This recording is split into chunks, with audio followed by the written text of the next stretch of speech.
Welcome back to my another mini blog. আজি মই যাবলৈ ওলাইছোঁ পূজা চাবলৈ বুলি। এয়া ওলাই কৰি ৰেডি হ'লোঁ, ৰেডি হৈ আহি আছোঁ পূজা চাবলৈ। আৰু এতিয়া আমি গৈ আছোঁ পূজা মণ্ডপলৈ বুলি।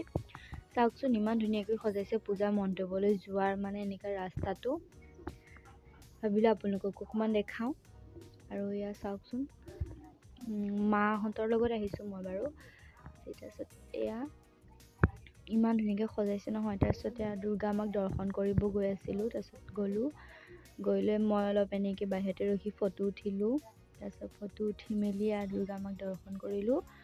তাৰ দৰ্শন কৰি পেলাই এতিয়া আমি হোটেললৈ গ'লোঁ কিবাকিবি খাবলৈ বুলি।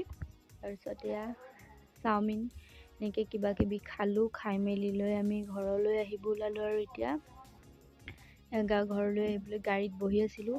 এই বেলুনটো দেখিছেনে? এইটো ইমান ভাল লাগে ন। আগতে আমি সৰুতে বহুত লৈছিলোঁ। এইটো সাপ বেলুন বুলি কয়, আপোনালোকৰ ফালে কি কয় নাজানো বাৰু।